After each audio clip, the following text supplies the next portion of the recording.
최근에 어떤 목사님께서 이제 SNS에 이런 얘기를 올리셨어요. 개척교회를 시작했는데 여러분이 성도시라면 어떤 교회를 나오고 싶어 하십니까? 이런 질문을 어떤 목사님이 올리신 거예요. 여러분 같으면 개척교회인데 여러분은 무엇을 보고 교회를 선택하십니까? 저는 수많은 교회들이 있지만 교회를 선택하는 가장 중요한 이유가 바로 영혼 구원인 줄 믿습니다.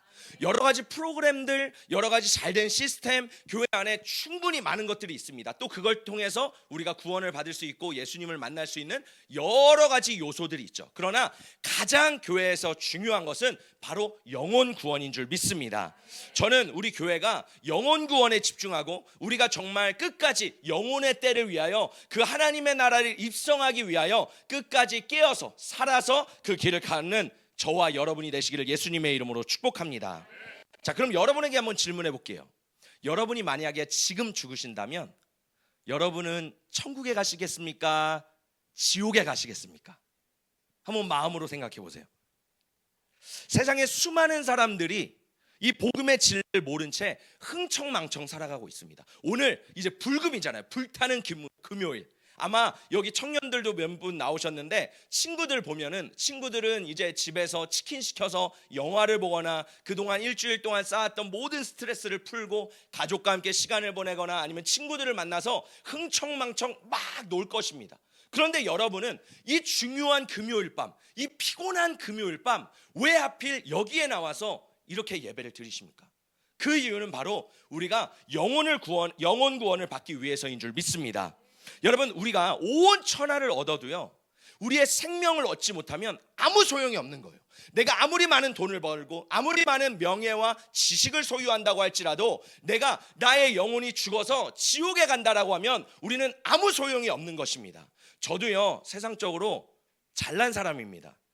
저도 스펙으로 따지면 어디 가면 꿀리지 않는 사람이에요. 그런데 하나님께서 저를 목회자로 부르셨을 때 제가 순종해서 여기 나와서 이렇게 말씀을 전하는 이유는 영혼의 구원 때문인 줄 믿습니다. 저는 천국이 있는 것을 믿어요. 지옥이 있는 것을 믿어요. 그리고 그 이후에 영원한 삶이 있다는 것을 믿습니다. 그래서 저도 어리석은 사람이 아닙니다. 제가 여기서 나와서 말씀을 전하고 또 여러분도 어리석은 사람이 아니라서 이곳에 나와서 우리가 예배드리는 이유, 그 이유는 바로 우리의 영혼의 구원 때문인 줄 믿습니다. 하나님이 저에게 주신 사명, 잠자는 영혼을 깨우고 죽어있는 영혼을 살리라. 우리는 이 말씀을 가지고 이 사명을 가지고 영혼의 때를 위하여 끝까지 함께 달려가야 되는 줄 믿습니다. 할렐루야. 이제 몇 주간 산상수훈에 대한 말씀을 전하려고 하는데요, 산상수훈은요 어떤 말씀이냐면 구원을 받은 성도가 어떻게 살아갈 것인가, 우리가 이 땅에서 구원을 어떻게 이루어갈 것인가에 대해서 말씀을 나누는 것이 바로 이 산상수훈의 말씀입니다. 자, 마태복음에서 예수님께서 총 5편의 설교를 하세요. 여기 한번, 여기 한번, 여기 한번, 여기 한번, 마태복음에서 5번 동안 설교를 하는데 그 5번의 설교 중에 가장 길고 가장 먼저 나오는 설교가 뭘까요? 바로 산상수훈입니다. 이 마태복음 5장에서 7장까지에 나오는 이 산상수훈의 말씀인데요, 산상수훈을 우리가 잘 알고 있어요. 많이 들었어요. 근데 문제는 뭔지 아세요? 많은 사람들이 산상수훈을 들어봤지만 제대로 이해하지 못합니다. 또 그 말씀대로 살아내지 못합니다. 오늘 이 산상수훈의 말씀을 통해 우리가 그 말씀대로 살아내는 진정한 성도가 되시기를 예수님의 이름으로 축복합니다. 우리 함께 말씀을 읽어보겠습니다. 시작. 예수께서 무리를 보시고 산에 올라가 앉으시니 제자들이 나아온지라. 자, 이 산상수훈은 예수님께서 제자들을 산 위에 불러서 하신 말씀입니다. 자, 중요한 게 뭐냐면 수많은 무리들이 예수님을 따랐는데 무리를 보셨어요. 그런데 산 위에 오르시고 누구를 부르셨어요? 제자들을 부르셨습니다. 그러니까 이 말씀은 누구에게 적용되는 말씀이에요? 제자들, 구원을 받은 성도들에게 적용이 되는 말씀입니다. 자, 예수님께서 우리가 이 구약을 보면요, 저도 참 재밌는 게 뭐냐면 산에서 예수님께서 말씀을 전하시잖아요. 구약에 보면요, 이 구약에 있는 말씀과 굉장히 오버랩이 되는 부분이 있습니다. 하나님께서 이스라엘 백성들을 출애굽시키시고 이 모세를 어디로 부르세요? 신의 산으로 부르십니다. 이스라엘 백성들은요 광야 한가운데 있고 하나님은 모세를 위로 오르십니다. 산 위로 올라오라고 말씀하시고 뭘 나눠주세요? 율법을 주십니다. 그것이 모세 오경이죠. 그게 뭐예요? 창세기, 출애굽기, 레위기, 민수기, 신명기, 이 구약에 있는 5권의 책을 하나님께서 모세에게 이 산 위에서 주십니다. 여러분, 율법이 무엇입니까? 율법은 뭐냐면 구약 시대에 하나님의 백성들이 살아야 할 지침, 어떻게 하나님의 백성으로 살아야 하는지에 대한 그 법이 율법인 거예요. 자, 그러면 신약 시대에 와서 예수님도 이 제자들에게, 무리가 아닙니다, 제자들을 불러 산 위에서 말씀을 전하세요. 그런데 이 말씀을 전하시는데 무슨 말씀을 전하시냐면 천국 복음을 말씀하십니다. 구원을 받은 성도가 어떻게 살아갈 것인지, 이 땅에서 어떻게 하나님의 나라를 이루어낼 것인지 예수님은 그 제자들에게 말씀하고 계십니다. 여러분은 구원 받으셨습니까? 이렇게 아멘이 적으세요. 여러분 구원 받으셨습니까? 아멘. 그렇다면 여러분은 구원받은 자로서 합당한 삶을 살아가고 계십니까? 갑자기 아멘이 적어. 다시 한번 여쭤볼게요. 여러분은 구원을 받으셨습니까? 아멘. 그렇다면 여러분은 구원받은 자로서 합당한 삶을 살아가고 계십니까? 아멘. 아멘이 좀 아멘. 네, 오늘 말씀을 통해 진짜 말씀대로 살아가기를 예수님의 이름으로 축복합니다. 제가 이 구원에 대해서 보는데요, 여러분 구원론에 대해서 다양하게 있어요. 저는 이 감리교에서 목사 안수를 받은 목사입니다. 근데 이 웨슬리, 감리교의 창시자가 존 웨슬리인데요, 좀 어려울 수도 있지만 한번 들어보세요. 이 웨슬리의 구원론이 있는데 첫 번째는 무엇이냐면 칭의가 있습니다. justification. 뭐예요? 내가 하나님 앞에 just, 의롭다 칭함을 받은 거예요. 내가 예수님을 믿을 때, 그래 너는 나의 자녀야, 너는 나의 자녀야라고, 너는 의로운 나의 자녀야라고 하나님께서 칭해 주시는 것을 전문 용어로 뭐라 그래요? 칭의. 자, 그러면 이제 내가 예수님을 믿고 하나님의 자녀가 되면 어떤 삶을 살아가냐면 중생이라는 삶을 경험합니다. 제가 예전에 말씀을 드렸죠. 중생이 뭐예요? 거듭남, 다시 태어남. 영어로 뭐예요? regeneration. generation이 뭐예요? 태어나다, 새롭게 하다. 그러니까 다시 태어나는 거예요. 내가 물과 성령으로 다시 태어나 하나님의 자녀가 되어서 이제 성령이 내 안에 임하셔서 성령의 이끄시는 인도함을 삶을 살아가는 것을 중생이라고 합니다. 그리고 그 다음에 뭐예요? 성화, sanctification. 뭐야? 거룩해진다, 신성해진다, 예수의 모습을 닮아간다. 그래서 우리는 이 땅에 살아가면서 무슨 삶을 살아가는 거예요? 예수를 닮아가는 거예요. 나의 성품, 나의 생각, 나의 마음, 나의 모든 것들이 누구를 닮아가요? 예수를 닮아가는 겁니다. 할렐루야. 그리고 예수를 닮아가서 이 땅에서 웨슬리는 완전을 말하는데 perfection, 뭐냐면 예수님을 닮아가서 정말 완전한 모습으로 내가 닮아간다라는 거예요. 그러니까 우리의 신앙의 표준이 낮지 않다라는 거예요. 다른 신학자들은 완전에 대해서 말하고 있지 않아요. 근데 웨슬리는요, 완전을 말하고 있어요. 왜냐하면 우리의 신앙의 모습이요, 그냥 평균 이하의 신앙생활, 그냥 교회만 왔다 갔다 하는 성도의 삶이 아니라 정말 예수 그리스도를 닮은 성숙하고 성장한 모습으로 예수님께서 그렇게 닮아가기를 원하신다는 마음으로 이 완전, 예수를 닮은 완전히 우리 가운데 이루어져야 될 줄 믿습니다. 그 이후에 뭐예요? 영화, glorification. 뭐예요? glory, 영광을 받는다. 내가 이 육체의 몸을 입어서 예수님이 재림하실 때 내가 영광스러운 몸으로 변화되어 영광을 돌린다. 그래서 이 영화라는 이 구원의 과정을 우리가 경험하고 있습니다. 자, 그런데 중요한 건 뭐냐면, 여러분 구원 받으셨어요? 왜 질문을 못 하세요? 구원 받으셨어요? 이 질문이요, 굉장히 애매모호합니다. 왜냐하면 구원이라는 것이 굉장히 폭이 넓어요. 우리가 대부분 너 구원 받았어? 진짜 받았어? 너 근데 구원 잃어버릴 수도 있는데? 굉장히 많이 헷갈려요. 제가 지난번에 말씀드렸듯이 구원을요, 과거형, 현재형, 미래형으로 나눌 수 있습니다. 자, 우리 함께 말씀을 보도록 하겠습니다. 과거형입니다. 시작. 너희는 그 은혜에 의하여 믿음으로 말미암아 구원을 받았으니 이것은 너희에게서 난 것이 아니요 하나님의 선물이라. 자, 이거 우리가 쉽게 이해하는 구원이에요. 뭐예요? 과거형 구원, 과거적 구원인데요, 내가 원래 마귀의 자식이었고 세상에 막 살았어요. 그런데 어느 순간 내가 예수님을 나의 주로 영접을 합니다. 예수님은 나의 주님이십니다 라고 고백하면서 내가 구원을 받고 칭의를 받게 되는 과정을 바로 이 과거적 구원이라고 말을 해요. 여러분 구원 받으셨습니까? 아멘. 다 받으신 거예요. 왜? 예수를 믿는 자는 다 구원을 받은 거예요. 근데 여기서 중요한 포인트가 하나 있어요. 과거에 마틴 루터라는 사람이 종교개혁을 일으켰죠. 근데 마틴 루터가 주장하던 게 뭐였냐면 오직 믿음으로 구원을 받는다. 그러니까 믿음이 굉장히 강조됐습니다. 맞아요. 그 시대 때는요, 이 중세 시대 때는요, 믿음이 정말로 필요했어요. 그런데 더 중요한 것이 있어요. 믿음 전에 전제돼야 되는 게 있어요. 무엇이냐면 예수님께서 마가복음 1장 15절에 이렇게 말씀하셨습니다. 이르시되 때가 찼고 하나님의 나라가 가까이 왔으니 회개하고 복음을 믿으라 하시니라. 무슨 말인지 아세요? 믿음이 중요하지만요, 믿음 전에 전제되는 게 뭐예요? 회개하는 거. 이 칭이 하나님의 자녀로 구원을 받는 거는요, 회개가 정말 중요한 줄 믿습니다.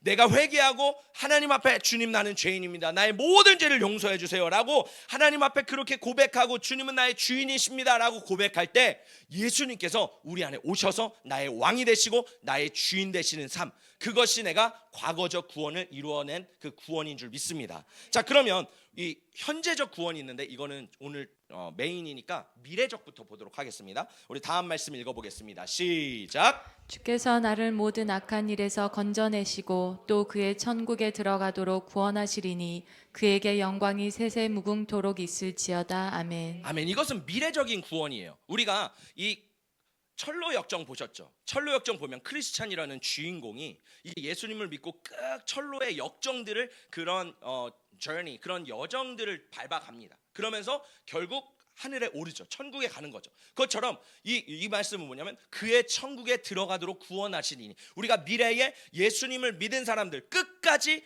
거짓 선지자에게 속지 않고 끝까지 거룩한 신부로 예수를 믿어 구원을 받은 자들이 들어가게 되는 천국, 그래서 그 구원의 완성, 그것을 말하는 것이 바로 미래적 구원인 거예요. 자, 그러면 오늘 이 웨슬리도요, 현재적 구원을 굉장히 강조했어요. 많은 교회들이 현재적 구원에 대해서 별로 강조하지 않습니다. 그런데 몇몇 깨어있는 교회들은요, 감사하게 이 현재적인 구원에 대해서 굉장히 강조를 하고 있어요. 우리 한 번 더 말씀을 읽어보겠습니다. 시작. 그러므로 나의 사랑하는 자들아, 너희가 나 있을 때뿐 아니라 더욱 지금 나 없을 때에도 항상 복종하여 두렵고 떨림으로 너희 구원을 이루라. 현재적 구원은 무엇이냐면요, 내가 예수님을 믿었어요. 그런데 두렵고 떨리는 마음으로 그 구원을 이루어내는 거예요. 이루어가는 겁니다. 할렐루야. 왜냐하면 늘 나는 예수를 믿었지만 내 자아가 올라와요. 마귀는 나를 공격해서 어떻게 해서든 구원의 반열에서 나를 끌어내리려고 해요. 그러니까 이 구원의 길을 내가 밟아가는데 두렵고 떨리는 마음으로 좁은 문을 통과해서 좁은 길로 예수를 따라가는 그 길, 그 여정이 바로 현재적 구원이라는 것입니다. 여러분, 우리는요, 예수 그리스도의 제자로서 그 제자의 삶을 살아가야 돼요. 할렐루야. 많은 사람들은 무리가 되고 싶어 합니다. 그냥 교회 안에 더 깊이 들어오고 싶어 하지 않아요. 그냥 저 멀리서 보고 싶. 제가 이런 고민을 했어요. 교회가 부흥을 할 때요, 숫자가 전부는 아니지만 이런 생각을 했습니다. 처음에 교회가 30명까지 되기가 굉장히 힘들어요. 그 멤버가 되기가 진짜 힘듭니다. 그런데요, 30명이 되면요 100명이 금방 돼요. 100명에서 200명, 300명 되기가 또 힘들어요.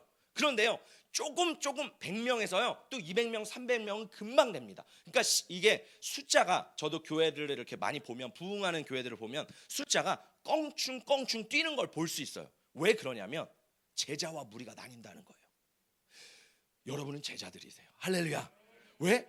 제자들은요, 개척교회가 힘든 걸 아는데도 와요. 개척교회가 어려운 줄 아는데도 결단하고 오는 것이 제자예요. 그런데 무리는요, 지켜보고 있습니다. 저 교회가 언제 조금 힘 덜 들이고 내가 이제 아무것도 안 하고 이제 조금 숟가락을 얹을 때쯤 되면 등록해야지, 이러는 사람들이 뭐예요? 무리라는 거예요. 여러분, 이 교회도 똑같듯이 우리의 영혼도 똑같습니다. 우리가 예수를 믿어가는데 진짜 제자로 삶을 살아가야 되거든요. 자, 질문해 볼게요. 여러분은 무리이신가요? 제자이신가요? 제자는요, 말씀을 살아내는 사람입니다. 여러분 말씀 많이 아시죠? 저는 그런 사람들을 뭐라고 부르냐면 영적인 대두라고 부릅니다. 왜냐하면 머릿속에 말씀은 꽉 차 있어요. 제가 아는 권사님이 그런 얘기를 하시더라고요. 목사님 말씀 너무 좋습니다. 그런데 이제 제가 십수년을 교회를 다녀보니까 설교를 이제 다 파악하게 되는 거예요. 근데 그 안에서 진짜 포인트와 은혜들이 느껴지는 게 너무 감사한 것 같아요. 이런 고백을 하시더라고요. 여러분 아마 수십 년 엄청나게 많은 설교를 들어보셨을 거예요. 아마 탁 하면 탁탁탁, 오늘 말씀 벌써 결론이 머릿속에서 파파박 돌아가서 이건데 이거를 돌려 이렇게 말하는 거야. 아마 이런 분들도 계실 거예요. 근데 중요한 건 뭐예요? 머리로만 아는 게 아니라요, 제자는요 하나의 말씀이라도 그 말씀을 지켜내는 자. 할렐루야. 왜 예수님이 이렇게 말씀하셨어요? 가르쳐 지키게 하라. 가르쳐 머리로만 알게 하라가 아니라 가르쳐 지키게 하라고 말씀하셨어요. 그러면 제자는 뭐예요? 내가 이 말씀을 알았다면 오늘도 마태복음 5장 3절 이 말씀이 포인트거든요. 그럼 나중에 그 말씀을 내가 살아내야 되는 거예요. 할렐루야.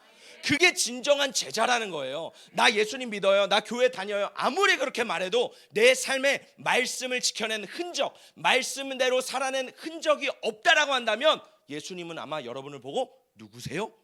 라고 하지 않으실까요? 여러분, 세상 사람들도요 기독교인들에 대한 기대감이 있습니다. 그런데 세상 사람들은요 기독교인들에 대해서 더 가혹하게 욕을 해요. 개독교니 먹사니 뭐니 기독교인들을 엄청나게 욕합니다. 왜? 사람들이 기대감이 있는 거예요. 기독교인이라면 하나님을 믿는다라고 하면 진짜 성경에 쓰여진 대로 말씀대로 살아가야 되는 거 아니야? 회사에서 회식할 때 그리스도인이 술 마시면 사람들이 오히려 핍박합니다. 너 그리스도인이라면 왜 술 마셔? 담배 피면 너 그리스도인인데 왜 담배 펴? 세상 사람들이 오히려 더 정죄를 합니다. 왜? 세상 사람들도 기대감이 있는 거예요. 나는 그렇게 살아내지 못했지만 너네들은 하나님을 믿는다라면 그렇게 살아내 봐야 되지 않겠니? 할렐루야. 제자는 뭐예요? 말씀대로 살아내는 사람인 줄 믿습니다. 교회 안에는요 두 종류의 사람이 있어요. 첫 번째 사람은요 말씀과 삶이 분리된 사람입니다. 여기 와서 아멘하고 말씀 듣고 눈물 흘리고 기도하고 교회 밖을 나가 엘리베이터를 내려가면 이전의 삶으로 돌아가는 사람. 말씀의 삶과 나의 일상의 삶이 일치하지 않는 사람. 그래서요 제가 예전에 어린아이들을 만났는데 어린아이들이 뭐라고 하는지 아세요? 목사님, 저는 엄마랑 교회 오는 게 너무 좋아요. 그러는 거예요. 그래서 제가 왜 엄마랑 교회 오는 게 그렇게 좋아? 우리 엄마는요 교회 오면 천사가 되거든요. 근데 우리 엄마는 집에 있으면 마귀가 돼요. 애들도 벌써 아는 거예요. 왜? 말씀과 삶이 일치하지 않는 사람인 거예요. 그런데 다른 종류의 사람은 뭐예요? 말씀과 삶이 일치하는 사람입니다. 굉장히 힘들어요. 살아내기 힘듭니다. 그럼에도 불구하고 우리는 발버둥 치면서 몸부림치면서 말씀대로 살아가야 되는 예수의 제자가 되어야 되는 줄 믿습니다. 여러분, 완벽하지 않지만 말씀대로 살아내기를 축복합니다. 완벽하지 않지만 성령님의 인도를 받으시기를 예수님의 이름으로 축복합니다. 하나님이 우리에게 말씀을 주셨는데요, 말씀을 주신 이유가 뭘까요? 좀 말씀이 긴데 우리 집사님께서 읽어주시겠습니다. 말씀을 행하는 사람이 되십시오. 그저 듣기만 하여 자신을 속이는 사람이 되지 마십시오. 말씀을 듣고도 행하지 않는 사람은 있는 그대로의 자기 얼굴을 거울 속으로 들여다보기만 하는 사람과 같습니다. 이런 사람은 자기의 모습을 보고 떠나가서 그것이 어떠한지를 곧 잊어버리는 사람입니다.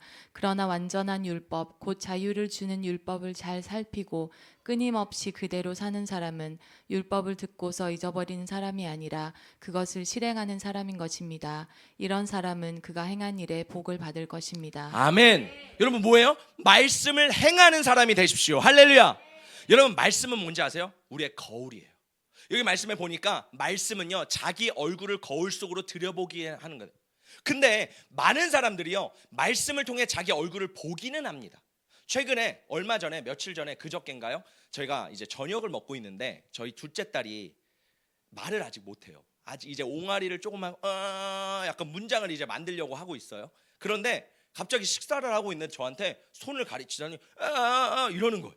그래서 제가 무슨 말을 하려고 하는 거지? 이소라 무슨 말이야? 이러는 거예요. 근데 제가 되게 깜짝 놀랐어요. 이소라, 아빠 얼굴에 뭐 묻었어? 응. 애기가 이 정도까지 알더라고요. 너무 놀랐어요. 그래서 제 얼굴에 밥을 먹다가 묻힌 거예요. 얼른 닦았습니다. 여러분, 거울 보시죠? 오늘도 거울 몇 번 보셨어요? 저도요 오늘 머리 자르고 거울 많이 봤습니다. 얼굴 이거 바르는데 거울 많이 봤어요.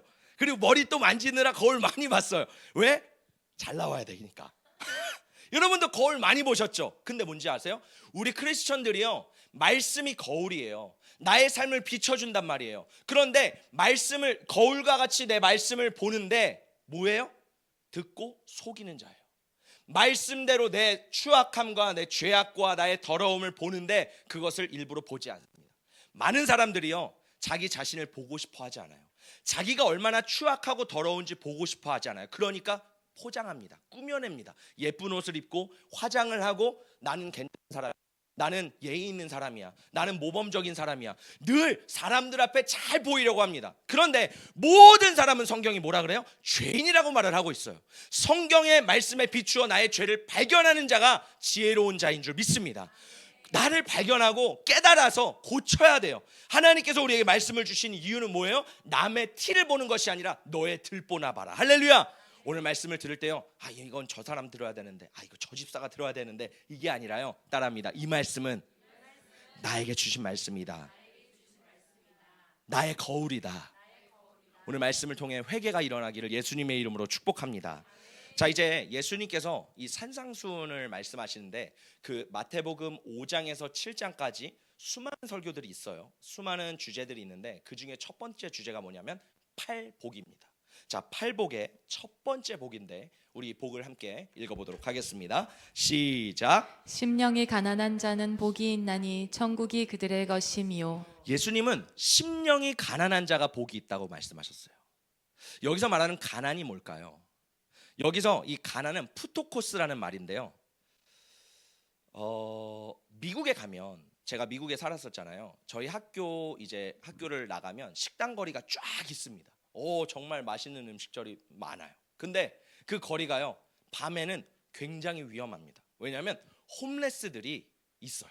홈레스들이 텐트를 치고 있고 또 핏불 같은 그 사나운 싸움개 있잖아요. 그 개들을 꼭 들고 다녀요. 그래서 그 개들 데리고 있고 냄새나고 마약 피고 담배하고 술 먹고 오줌 싸고 정말 더럽습니다. 근데 그 사람들도 구걸을 해요.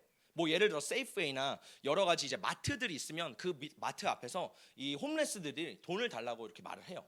자, 그쵸? 근데 이 사람들은요, 진짜 이 성경에서 말하는 푸토코스의 가난함이 아닙니다. 여러분 혹시 영상에서 TV에서 그런 사진 보셨어요? 아프리카에 있는 한 작은 아이가 빼빼 말라서 머리만 이렇게 커진 거예요.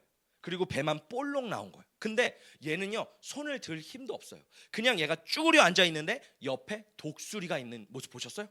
그거 보면서 굉장히 끔찍하죠. 왜? 독수리는 이제 곧 있으면 얘를 잡아먹으려고 하는 거예요. 얘는요, 너무 가난하고 궁핍하고 힘들어서요, 이제 음식을 먹을 수 있는 힘조차 없는 거예요. 그러니까 여기서 말하는 심령이 가난한 자의 뜻은 뭐예요?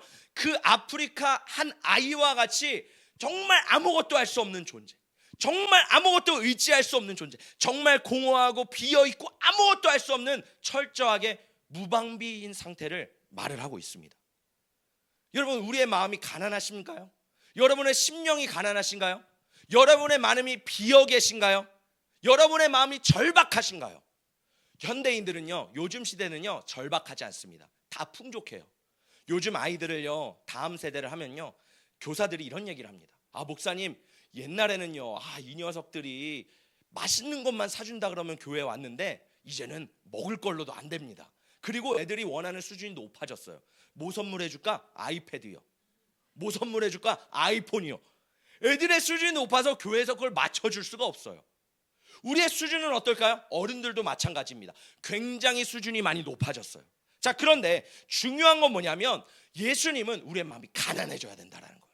현대인들에게 이 말씀은 정말 힘든 말씀입니다. 왜? 가난을 경험해 본 적이 없어요. 가난이 뭔지 몰라요. 절박함이 뭔지 모릅니다. 왜? 늘 엄마한테 아빠한테 말하면 채워줬거든요.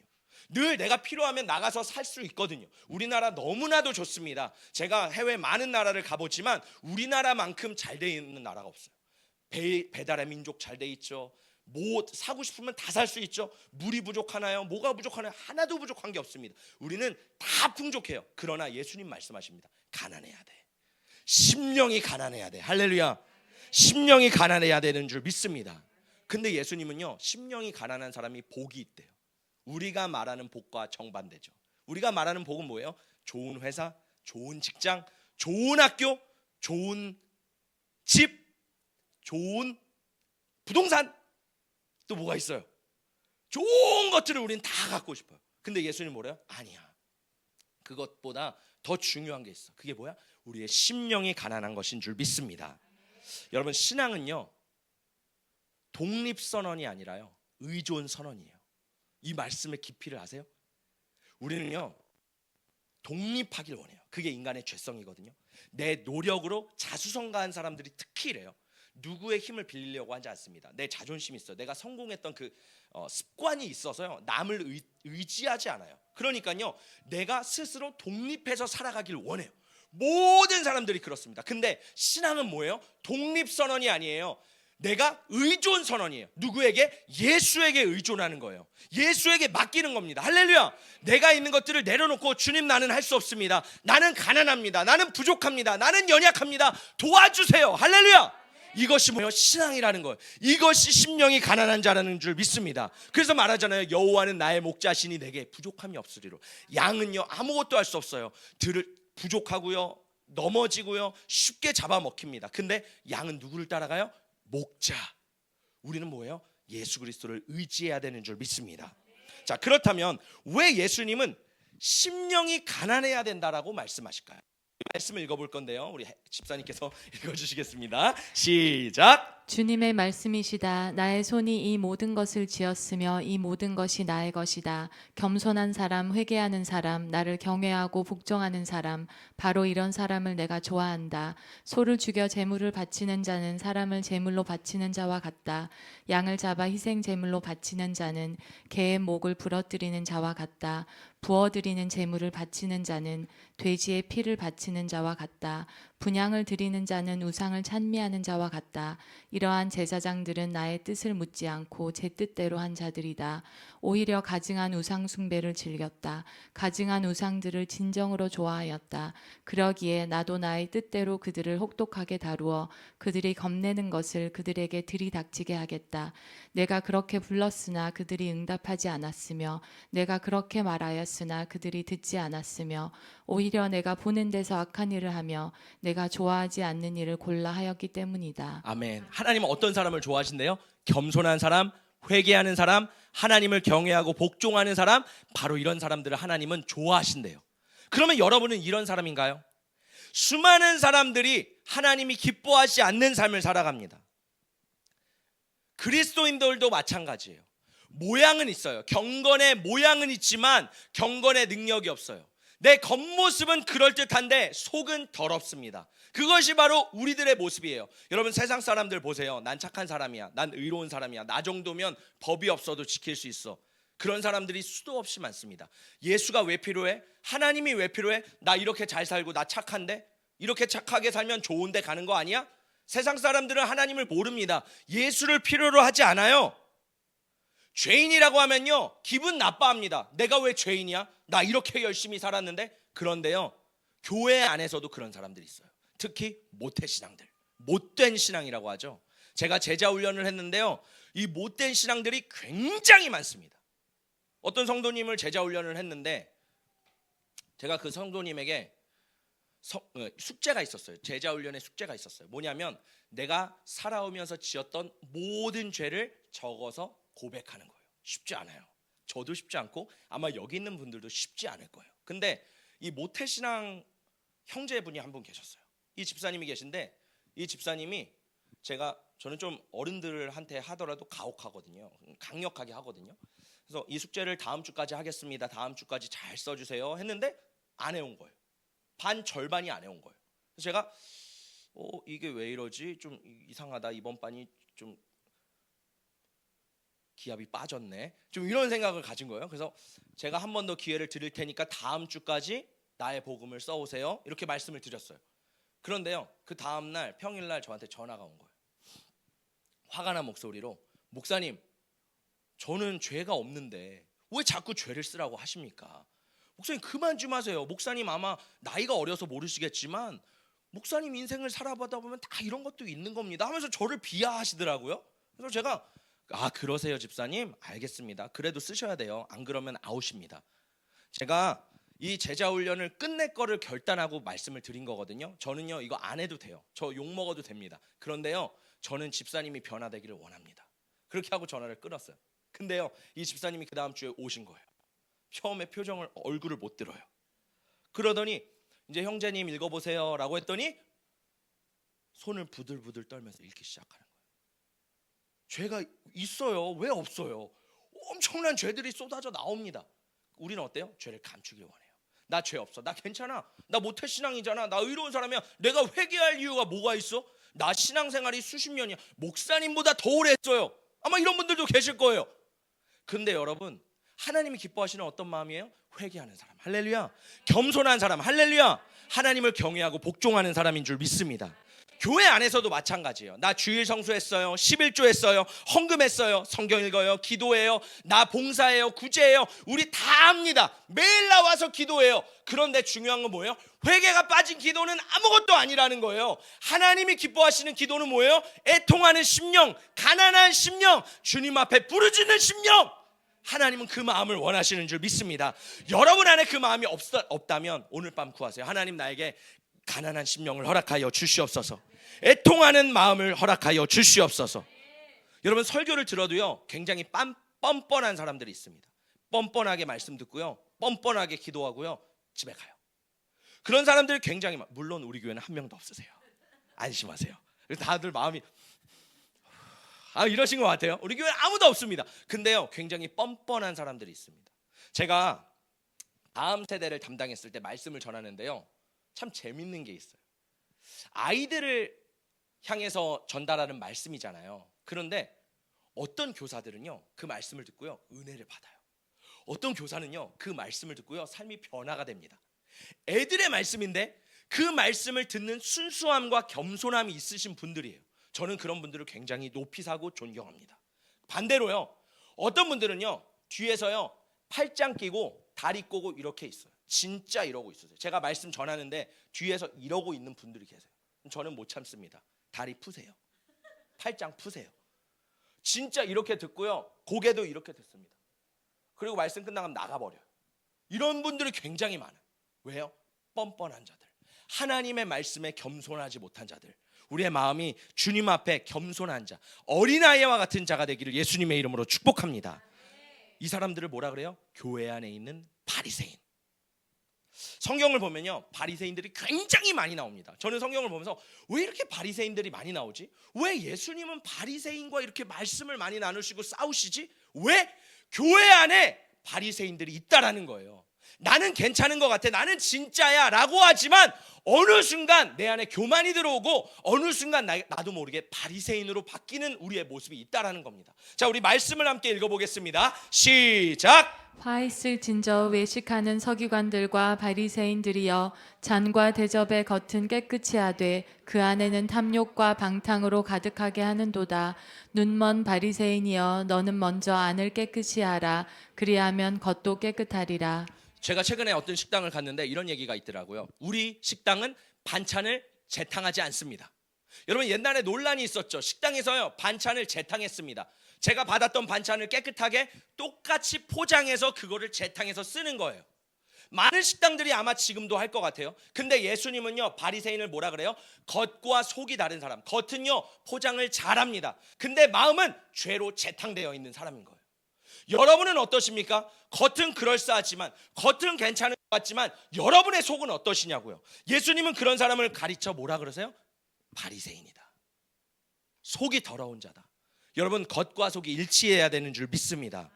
교회 안에서요, 탐욕과 방탕하는 사람들이 가득합니다. 음란한 사람들이 가득해요. 어떤 교회에서는요, 분당에 있는 큰 교회에서는요, 목사님이요, 저도 그런 얘기를 들었어요. 성가대에서 여자 성도님, 남자 성도님들끼리 교제하지 말고 집에 빨리 가라 그랬대요. 왜? 교회 안에서도 그런 죄악들이 만연하기 때문에 목사님이 그걸 캐치하고 미리 말씀하신 거예요. 여러분, 우리는 남녀 7세 부동석, 그건 아닐지라도 거룩해야 될 줄 믿습니다. 탐욕적인 사람도 있어요. 나만 생각하고요, 굉장히 욕심이 많은 사람들이 있습니다. 근데 중요한 건 뭔지 아세요? 나는 몰라요. 주변 사람들은 다, 저도 그럴 수도 있어요. 주변 사람들은 다 아는데, 얘는 이 사람은, 이 집사님은 탐욕적인 사람이야, 음란한 사람이야, 이 사람은 좀 죄악이 가득한 사람. 근데 문제는 뭐예요? 나를 몰라요. 왜? 거울로 나를 보지 않기 때문에. 그게 뭐예요? 바리새인. 여러분은 진짜 예수 그리스도의 제자이십니까? 아니면 바리새인이십니까? 바리새인의 제일 나쁜 점이 뭔지 아세요? 바리새인은요, 회개하지 않아요. 모든 사람들, 예수님을 따라다녔던 사람들 누구예요? 창리, 창녀, 세리, 죄악이 가득한 자들, 다 예수님들은 그들과 어울렸어요. 근데요, 그 사람들은요, 바리새인과 다른 점이 하나가 있습니다. 뭐예요? 그 사람들은 마음이 가난해져 있어요. 내가 죄인이라는 사실을 알아요. 세리도요, 매국노입니다. 그래서 내가 이 나라를 배신해서 로마에 돈을 갖다 바치는 것을 알아요. 그러니까 늘 죄책감에 있어요. 창녀도 죄책감에 있습니다. 많은 죄인들, 예수님을 따라다니는 사람들은요, 자기가 죄인인 걸 알았어요. 근데 바리새인은 어때요? 난 괜찮아. 나는 회개하지 않아도 돼. 나 이만큼 기도하고 나 이만큼 열심히 했는데 하나님 저 정도면 괜찮지 않아요? 바리새인은요, 마음이 늘 부요했습니다. 한 번 더 질문해 볼게요. 여러분의 마음은 부요하십니까? 가난하십니까? 예수님 말씀하십니다. 심령이 가난한 자가 복이 있다고. 여러분의 심령이 가난해지시기를 축복합니다. 그래서 예수님이 이렇게 말씀하세요. 심령이 가난한 자는 복이 있나니 천국이 그들의 것이며. 이 말씀을 거꾸로 해볼까요? 반대로 해볼까요? 심령이 부요한 자는 저주가 있나니 지옥이 그들의 것이며. 여러분의 만약에 심령이 지금도 부요해지고 예수에 대한 필요를 못 느끼고 있다라고 한다면 여러분은 지금 지옥을 향해 가고 있습니다. 그러나 여러분의 마음이 가난하고 주님을 더 원한다면 여러분은 지금 그 구원의 여정에서 구원함을 이루고 있는 줄 믿습니다. 우리 한 번 더 말씀을 읽어보도록 하겠습니다. 우리 함께 큰 소리로 읽어볼게요. 시작. 바리새인은 반주 좀 서서 준비해 주세요. 따로 기도하여 이르되 하나님이여 나는 다른 사람들 곧 토색, 불의, 간음을 하는 자들과 같지 아니하고 이 세리와도 같지 아니함을 감사하나이다. 나는 일에 2번씩 금식하고 또 소득의 11조를 드리나이다 하고 세리는 멀리 서서 감히 눈을 들어 하늘을 쳐다보지도 못하고 다만 가슴을 치며 이르되 하나님이여 불쌍히 여기소서 나는 죄인이로소이다 하였느니라. 아멘. 여러분, 바리새인은 어때요? 토색하고 불의하고 간음하고. 하나님, 저는 이 사람들과 같이 살지 않았습니다. 하나님 앞에 떳떳해요. 늘 떳떳해요. 하나님 앞에 기도할 때도 떳떳해요. 근데요, 세리는 어때요? 여러분, 세리라고 해서요 가난한 사람이 아닙니다. 그 당시에 세리는요 부자였어요. 삭개오를 보세요. 삭개오가 세리 장이었잖아요. 엄청난 부자였습니다. 여기서 말하는 가난은요 돈의 많고 적음을 말하는 게 아니에요. 내 마음을 말하는 거예요. 근데 세리는 하나님 앞에 어땠어요? 감히 눈을 하늘을 들어 비치지 못하는 거예요. 하나님, 저는 죄인입니다. 저를 좀 불쌍히 여겨주세요. 저를 좀 살려주세요. 하나님이 필요합니다. 저는 지금 이 순간에도 하나님 없이는 살 수 없습니다. 이 심령을 가진 사람이 누구예요? 세리라는 거예요. 하나님이 기뻐하시는 자의 마음이 바로 무슨 마음이에요? 이 마음이라는 겁니다. 혹시 여러분 가운데 이 가난한 마음을 잊어버리셨다면 이 마음을 회복하기를 예수님의 이름으로 축복합니다. 저도 목회를 하면요 부요한 마음이 들 때가 있어요. 아, 내가 오늘 설교를 잘했으니까, 오늘은 돌파가 됐으니까, 오늘은 기도가 잘 열렸으니까, 나는 괜찮아. 나는 회개하지 않아도 돼. 나 일주일 동안 너무 잘 살았어. 근데요, 중요한 건 뭔지 아세요? 말씀에 늘 나를 비춰보는 거예요. 하나님, 저요 이 목회가 굉장히 두렵고 떨립니다. 여러분, 저는 담임 목회를 하면 기쁘고 신나고 너무너무 행복할 줄 알았어요. 맞습니다. 행복해요. 신나요. 즐거워요. 그런데 두려움이 더 커지더라고요. 내가 진짜 바른 선생이 되어서 말씀을 전할 수 있을까? 거짓 선지자가 되지는 않을까? 혹시 나 때문에 누군가가 실족하지는 않을까? 그럼 나 연자맷돌 쳐서 나 진짜 차라리 지옥에 가는 게 나을 텐데. 정말요, 저도 두렵고 떨리는 마음으로 이 자리에 오기까지 저기서요 진짜 안절부절 못해요. 그때 하나님이 늘 주십니다. 경민아, 괜찮아. 너가 준비한 말씀 편하게 해. 내가 너의 입을 통해 말씀할 거야. 저도요, 오늘 말씀도요, 하나님 이거 진짜 괜찮을까요? 오늘 분명히 우리 예준 형제 친구, 새로운 친구 온다 그랬는데 이거 불맛인데 괜찮을까요? 걱정이 되는 거예요. 근데 하나님 말씀하시면 괜찮아. 준비한 거 해. 할렐루야. 여러분, 저도요 굉장히 두렵고 떨리는 마음으로 늘 준비를 합니다. 저는 여러분이 이런 가난한 마음을 소유하기를 예수님의 이름으로 축복합니다. 자, 그렇다면 심령이 가난한 자는 복이 있나니 천국이 그들의 것입니다. 천국, 굉장히 추상적이죠. 천국이 뭐야? 천국이 우리 거라고? 천국이 뭐야? 재밌는 사실은요, 팔복이 있는데요, 첫 번째 복과 8번째 마지막 복은요, 재미있는 건 천국이 너희들의 것이래요. 인클루지오라고 해서 여기 끝에는 천국인데 그 가운데는 다른 내용들이 담겨 있어요. 그리고 더 뭐냐면 이 천국에 너희 것이는 것은 현재형이에요. 근데 여기 이제 다음부터 볼 것은요, 미래형입니다. 좀 재밌죠? 근데 천국이 너희의 거래요. 뭐가 천국일까요? 제가 말씀을 준비했는데 함께 읽어볼까요? 읽어보겠습니다. 시작. 이에 비유로 이르시되 무화과 나무와 모든 나무를 보라. 싹이 나면 너희가 보고 여름이 가까운 줄을 자연히 아나니 이와 같이 너희가 이런 일이 일어나는 것을 보거든 하나님의 나라가 가까이 온 줄을 알라. 예수님이 이제 무화과 나무 비유를 말씀하시면서 예수님이 다시 이 땅에 재림하실 그 날들을 예언하면서 내가 다시 올 때는 이런 일이 있을 거야, 하나님의 나라가 가까이 온 줄을 알아 라고 말합니다. 그쵸? 그런데요, 이 마태복음에서는요, 예수님이 동일한 말씀을 하시지만 이 하나님의 나라가 다른 단어로 바뀌어요. 읽어보겠습니다. 시작. 무화과 나무의 비유를 배우라. 그 가지가 연하여 지고 잎사귀를 내면 여름이 가까운 줄을 아나니 이와 같이 너희도 이 모든 일을 보거든 인자가 가까이 곧 문 앞에 이른 줄 알라. 아멘. 예수님 뭐라 그래요? 하나님의 나라를 인자라고 말씀하십니다. 인자가 뭐예요? Son of Man, 사람의 아들. 예수님은 자신을 가르쳐서 말씀하실 때 인자라고 말씀하세요. 그러니까 결국 뭐예요? 하나님의 나라는 예수 그리스도인 거예요. 할렐루야. 심령이 가난한 자는 복이 있나니 예수가 너희 것입니다. 할렐루야. 심령이 가난한 자는 누구를 얻는 거예요? 예수를 얻는 거예요. 여러분 안에 예수가 있으십니까? 여러분, 우리는 예수를 소유한 자가 돼야 되는 줄 믿습니다. 우리는요, 예수가 절대적으로 필요해요. 이 땅에서요, 돈, 명예 필요합니다. 근데 그것보다 더 중요한 건 뭐예요? 예수 그리스도. 할렐루야. 예수가 있으면 내 안에 평강과 기쁨과 감사가 부어지는 줄 믿습니다. 여러분, 부자가요, 천국 가는 것은요, 낙타가 바늘귀로 들어가는 것과 같대요. 근데요, 이거를 헬라어 원문으로 보면 그 바늘귀가 뭐냐면, 이스라엘은요, 성이 있는데 어두워지면 그 성문을 닫습니다. 그러면 쪽문이 있어요. 그러면요, 낙타를 가진 상인들이 그 성에 들어가기 위해선 쪽문에 수그려서 들어가야 돼요. 낙타는 어떻습니까? 무릎을 꿇어서. 낙타들 보셨어요? 낙타들 밤에 어떻게 관리하는지 아세요? 낙타들이요, 사막에서 풀어놉니다. 근데 마음대로 가잖아요. 사막에서 말뚝을 못 박잖아요. 그러니까요, 낙타들을 이제 어떻게 하냐면 이 무릎이 이렇게 구부려지잖아요. 여기를 묶어버려요. 그럼 낙타가 못 움직입니다. 못 일어납니다. 이 바늘귀로 부자가 들어가는 게 뭐예요? 낙타가요, 낙타 무릎으로 수그려서 들어가는 거예요. 근데요, 상인의 낙타잖아요. 그러면 짐이 많잖아요. 금품, 물품, 내가 팔 것들, 진귀한 보물들이 있습니다.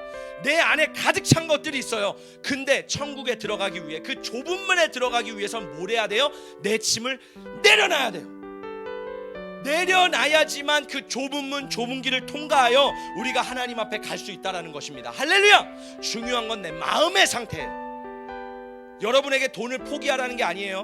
명예를 포기하라는 게 아닙니다. 저는 그리스도인들이 세상에 나가서 하나님의 나라를 이루어가야 된다라고 믿어요.